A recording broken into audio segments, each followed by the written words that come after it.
All right, let's talk trash now, specifically composting. You're supposed to be doing it if you live in the city. But next week, the fines will start. So how will enforcement work? Fox's Jessica Ramoso is live in Forest Hills, Queens with what you need to know. Hi, Jess. Hey, Natasha and Steve, the Department of Sanitation says the enforcement will be the same way they do it with recycling. Now, that said, here in Forest Hills, well, we found a mix. People who are already composting and others, well, they didn't even know that composting is now mandatory. Garbage, recycling, and now composting. Back in the fall of 2022, the Department of Sanitation rolled out its composting program. It did it in phases, one borough at a time. The program has been running citywide since October of last year, but come Tuesday, the Sanitation Department will be issuing fines to property owners who do not comply. So if you're not composting come April 1st, the Department of Sanitation could start fining you. So why? According to DSNY, buildings with 1 to 8 units will be fined $25 for the first offense and go up to $200 for a third. Fines for buildings with 9 units or more will start at $100 and go up to $300. Just like you can get a ticket for failure to separate your metal, glass, plastic, and paper, same thing for the composting. The agency has written almost 30,000 warnings during this time, letting people know composting is now mandatory for all New Yorkers. I know about composting. I don't personally do it, but to start wouldn't be too terribly hard. A little bit tedious, but I suppose, it's good for the environment. Save on the trash and all the disposable food waste. All leaf and yard waste, food scraps, and food soiled paper needs to be placed in bins of 55 gallons or less. You can use any bin you already have, 55 gallons or less, with a secure lid. Just label that it's the compost. Just like the decades-old recycling requirements, sanitation enforcement personnel will be looking to see who is following rules and who is not as part of their regular duties. The only thing that's against the law is taking that compostable material and putting it in your trash. That means they could be lifting your lids to see what's in that garbage bin. I don't know how enforceable these rules are. I think a lot of these rules are just showboating. Not sure whether there's really much effort by the city to actually enforce them, and to the extent that they are enforced, it's probably just more of a money grab. Now, composting will be picked up on the same day as recycling. That said, if you are a tenant and your building is not complying and you want to compost, starting next week, the Department of Sanitation is launching a new 311 service request where you can call in and report your landlord. In Forest Hills, I'm Jessica Formoso, Fox 5 News. Steve, Natasha. Jess, thank you. Well, security video capturing a brazen home invasion in Kew Gardens, Queens. A mother was home with her 3 kids and a nanny while her husband was away on business last week. She says that a group of 5 masked men forced their way into the home as the nanny came back from throwing out the trash. They tied both women up, made off with $1 million in jewelry, handbags, clothing, artwork, and other sentimental items. First, they locked me in a closet. And then I heard my daughter screaming because they had her in another room. So I banged on the closet. They let me out. And thankfully they let me be with her the entire time in her room. The robbers got away with a 6th person in a white Toyota RAV4. Anyone with information is being asked to call police. The City Council today passing a series of bills dealing with scaffolding and sidewalk sheds. That new legislation shortens the amount of time these structures will stay up and raise them to at least 12 feet. Owners will also have to apply for permits every 90 days and double the amount of lighting. These new regulations put in place because existing laws, they say, were not working. Those were passed after 17-year-old Grace Gold was killed after a chunk of a facade fell on her head. Her sister Lori says she supports the changes. So why have fatalities occurred since Grace's death if New York City's facade laws are so effective? Simple. Buildings cited for defects through Local Law 11 inspections, when not repaired by owners and landlords, serve to weaponize them. And all of these bills, by the way, passed unanimously. And for all things political, including city council races, etc., check out our new weekly show, Politics Unusual, beginning this week. Each week, Fox 5's political reporters will break down the week's biggest local political headlines and national news that impacts us here at home. It's going to debut this Friday at 6:30 on Fox 5 and Fox Local. The episode will then also re-air on My 9 and Fox Local on Friday night at 8:30 and Sunday afternoons at 3:30.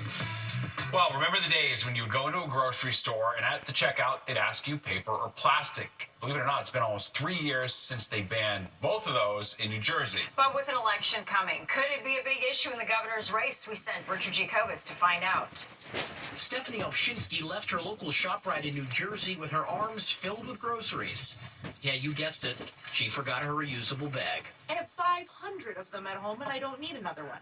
But a paper bag I could use for other things. If you reside in the Garden State, you haven't seen any paper or plastic bags in large supermarkets since 2022.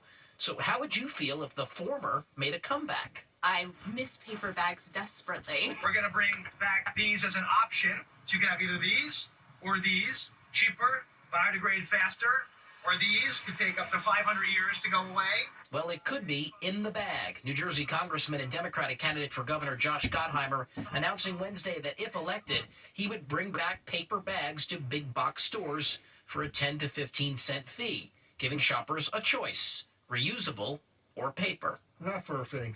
There's no reason to pay for them. Congressman Gottheimer calls himself a huge environmentalist, so don't expect any plastic bags to reappear here in Jersey anytime soon. But if he's elected governor, paper bags could make a comeback, saving shoppers from having to buy those reusable bags over and over again. But some with reusable bags don't seem to mind. Every supermarket's covered. 1, 2, 3. Mary Beth McCastro is loaded up with reusable bags, but still feels like bringing back paper is worse. I hate the paper bags. I don't think they're sturdy. I was always doubling them anyway, so I have no problem with these bags. Since the law was enacted in 2022, the New Jersey Plastic Advisory Council says about 16.5 billion single-use plastic bags and about 110 million single-use paper bags were kept out of the waste stream. The paper is, it's very wasteful, so I wouldn't support it. In Northvale, New Jersey, Richard Giacobas, Fox 5 News. And from music piracy to legit streaming platforms. That's right. Get ready for the resurrection of Napster after the brand was just bought for more than $200 million. Plus, a Fox 5 follow-up, participants of New York State's home care program granted a 1-month grace period to register with a new payment system, but some lawmakers say it's not enough. PBS and NPR were at the center of a tense hearing on Capitol Hill. Republicans are accusing them of institutional bias and demanding justifications for any more federal funding. The leaders of both public broadcast systems disputed those claims and said they provide essential information and educational programming. Democrats say the hearing was a distraction from more important issues. Well, it's time to stream music like it's 1999 again. Napster could be making a comeback, and it just got bought for more than $200 million. All right, so should Spotify and Apple Music be shaking in their boots? Fox 5's Teresa Priolo picks up some headphones and takes a listen at what the industry has to say. We said, don't call it a comeback. We've been here for years. Remember Napster? If you're a music lover of a certain age, then it probably was your go-to for pirating music. Now comes the reinvention as a go-to platform for innovative virtual experiences. We're kind of breaking down that barrier between artist and fan, and allowing the fans to experience, music in a 3D immersive space, hang out with other fans, or maybe not in the same space, virtual concerts, digital goods. So just a much more unique experience where the artists can express themselves fully and not be limited by the experience of the platforms today. The new Napster puts emotion back into music sharing. It's in partnership with Infinite Reality, which purchased the company for $207 million. Fans can connect directly with them, and have this experience that's participatory. Could be gamified, where there's things that they're kind of hunting down, and there's like treasure hunts and game experiences. So it just makes music should always have been fun. If you think back to Napster's early years in the late 90s, there wasn't a kid around that didn't know how to use it. But that excitement wore off with Spotify, Apple Music, and Tidal. It's never gone away, but it was much quieter than the others. And now they have the benefit of 2020 vision. The company began in the late 90s, but very quickly, for the first time, shuttered after being hit with lawsuits, for example, from the RIAA, which is the Recording Association, Dr. Dre, Metallica. It really felt like it was sort of like the fans, especially young fans, going up against the industry. So that's something that Napster has always been associated with, being a rebel, being a disruptor. And I think they're really leading into that with this new announcement. As the company says, they're just looking to finish what they started. Teresa Priolo, Fox 5 News. Wow, what is Yeah. old is new, That's literally. right. Summer '99's never been bigger. Well, staggering stats about teens and gun For crimes. the first time, the average age of a shooter is under 20. Lisa Evers takes a look at why more teens seem to be pulling the trigger. Plus this. Right now, the only thing that's stopping a car from going from a parking spot into the commercial occupancy is about a 3-inch curb. They need to put something more substantial. Troubling trend on Long Island. Cars slamming into buildings. We'll take a look at what's being done to stop it. Well, the court upholds a Biden-era rule on ghost guns. It requires serial numbers, background checks, and age verification in order to buy ghost gun kits online. Now, ghost guns were found at crime scenes in soaring numbers across the U.S. before the regulation went into effect. Since that federal rule was finalized, though, ghost gun numbers have flattened out or declined in several major cities, including New York. The first trailer for Alec Baldwin's movie Rust released today. The only order that exists in this world is the order we impose. It's a Western set in 1880s Wyoming and follows a recently orphaned boy who accidentally kills a rancher and is set to hang. In 2021, a shooting on set killed cinematographer Helena Hutchins and injured director Joel Souza. The family dropped the wrongful death lawsuit under the condition that her widower has an executive producer credit. The film will premiere on digital and in select theaters May 2nd. Well, cars crashing into businesses. It can happen anywhere. All right, but as Fox 5's Jody Goldberg shows us, there does seem to be a rash of them recently on Long Island. Surveillance video shows an out-of-control SUV plowing through a Chinese food restaurant in Farmingdale. This is the second time in just over a year that it happened here. And what's even crazier is the frequency in which incidents like these are happening all over Long Island. Right now, the only thing that's stopping a car from going from a parking spot into the commercial occupancy is about a 3-inch curb. They need to put something more substantial. 3 Carver's building crashes have taken place in Plainview so far this year. Fire Chief Andrew Cohen tells me the department has seen an overall increase in the number of these calls. The structural damage that comes with it, glass that's breaking, it's very dangerous. Sky Fox was overhead earlier this month as the department responded to a car that drove through a pediatric dentist office. They were also on scene after a car slammed into another business just down the street. And these photos show the damage after a woman drove into a chiropractor's office right around the same time. If she had been 4 cars down, I had 5 people in my lobby. It was probably a tragedy averted. Injuries have been minor in all 3 cases, but Dr. Anthony DiRiggi and other tenants in these commercial buildings fear for their safety. They're pushing for the installation of concrete planters or posts for protection. It's my biggest fear. Cars can be replaced, people can't be. The posts come in different shapes and sizes, and many of the newer shopping centers are being built with them. What the landlords we reached out to say they're expensive. They tell me it's something they're looking into. Yes, it makes me nervous because we have a lot of people that use the shopping center. Last summer, an alleged drunk driver drove his SUV at a high speed into a nail salon in Deer Park, killing 4 people. While none of the drivers in these latest incidents have been charged, DiRiggi wants to see changes. I think it's a calamity of things. I think it's the legalization of pot, the elderly population, and people just not paying attention. In unforeseen danger, they're hoping to put the brakes on. On Long Island, Jody Goldberg, Fox 5 News. Well, New York State's home care program has come under scrutiny for its transition to a new payment system. All right, now a group of state lawmakers is calling for a delay. And an out-of-this-world experience for some kids in Queens as they got some FaceTime with astronauts at the International Space Station.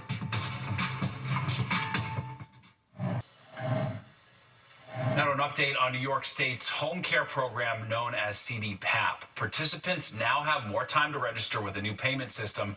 New York has added a 30-day grace period to the April 1st deadline. But some lawmakers are saying that's not enough time. Fox says Richard Jacobus has the latest on their concerns. A New York State program meant to help the state's most vulnerable is going under the microscope. Some lawmakers writing a letter to Health and Human Services Secretary Robert F. Kennedy Jr. asking him to look into the state's CDPAP program. State Senator Stephen Chan, who represents parts of southern Brooklyn, says families are calling and coming to his office in person every day. I want everybody to keep the CDPAP that they have. The state's Consumer Protected Personal Assistance, or CDPAP, allows families to hire their caregivers directly. But Governor Kathy Hochul announced that she wants to consolidate it to cut down on fraud. I'm all for saving money, but not at the expense of, the most vulnerable people losing out on their services and workers who are pretty low paid not getting their wages. But the new provider for CDPAP, Public Partnerships LLC, doesn't appear to be ready. And after mounting pressure from local healthcare unions, the state will now allow families or employees who don't meet the April 1st deadline to still get paid if they enroll by April 30th. Thank you for covering this story. That isn't easing concerns for people like Owen Atkins. The 21-year-old college student and his parents are among the many families statewide fighting to keep their CDPAP coverage. We met Owen and his parents last week at their Upper West Side home. Owen suffers from a neuromuscular genetic disability called hereditary spastic paraplegia and is reliant on round-the-clock care at home from not only his parents, but his nurses. Our workers should still be paid. Kim Madden, Owen's mom, says it's still frustrating. She not only hasn't been able to register, despite trying since early February, but is now being told her son's caregivers will only be paid retroactively. I've already talked to our workers about there may be a delay in your paycheck. So they know. In an updated statement to Fox 5, State Health Commissioner James McDonald says he wants this to be a seamless transition for these families and that anyone who wants to remain in the CDPAP program will have until the end of next month to enroll. And as long as they do enroll, they'll get to keep their caregivers, and their caregivers, he promises, will still get paid. We're in the Grand Concourse section of the Bronx. Richard Giacobas, Fox 5 News. Well, opening day less than 24 hours away from both the Yankees and Mets. So, what do both teams need to do to clinch a World Series berth? We're taking a look at where things stand with the Bronx Bombers and the Amazons. In West Philadelphia, born and raised, now Will Smith has a street named after him.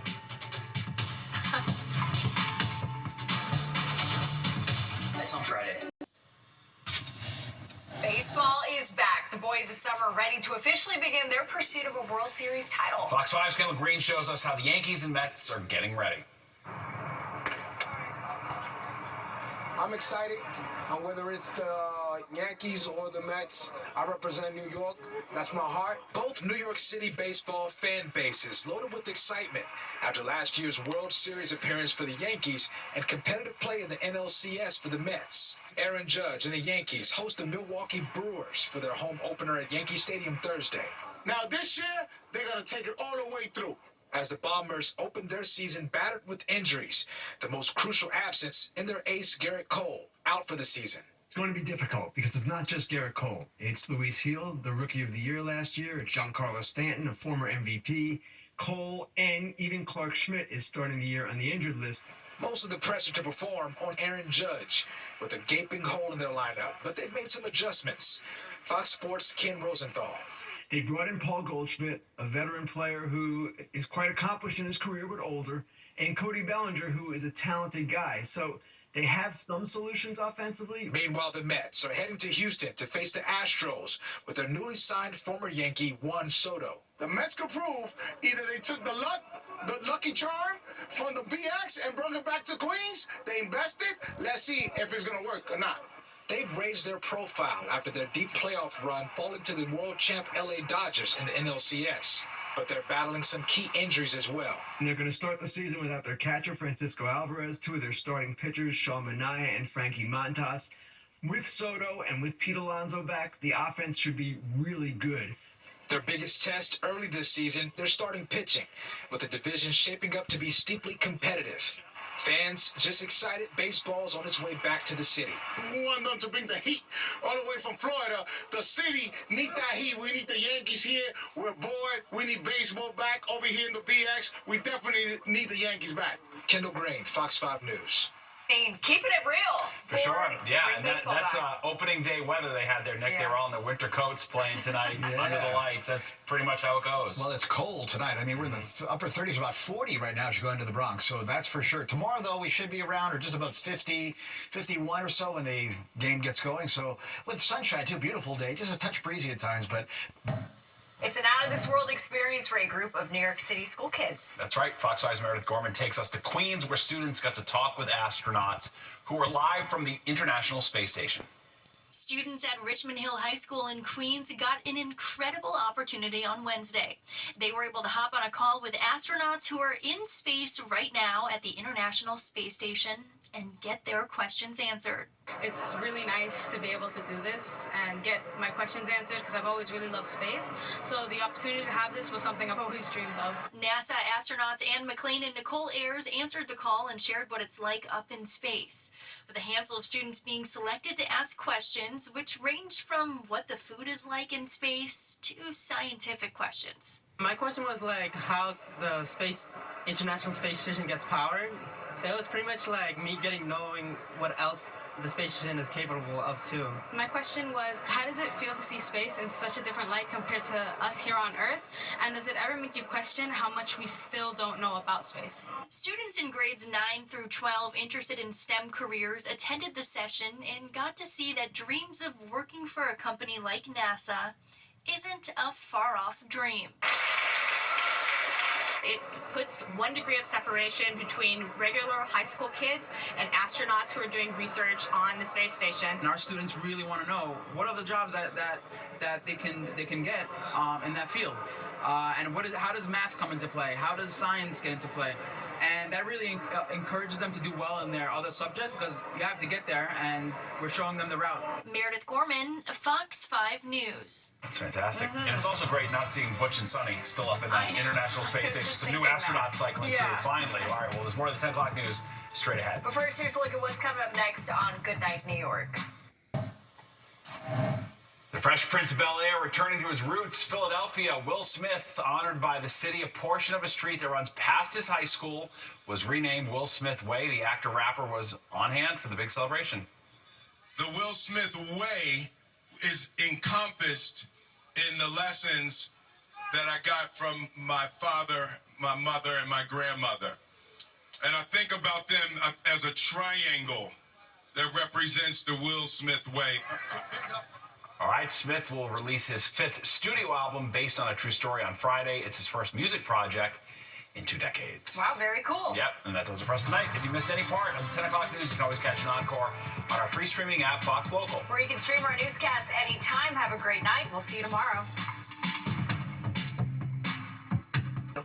11-year-old Sebastian Wilson has become quite the entrepreneur. The 6th grader's parents felt it's never too early to build up his personal wealth, so they bought him a restaurant. He opened a Caribbean-style pizza shop in Flatbush last October. Sebastian says it's not easy being the boss, but he's happy his family has had such faith in him. She thought that I should own a business for my 10th birthday. Rate that pizza now. Probably a 9 or 10 out of 10. He's honest about his own work. Okay, Sebastian does admit it's hard to run a business. Yeah, he takes it serious. All right, well, this is not your average school. Kids getting the hookup with the International Space Station. Their encounter with astronauts next.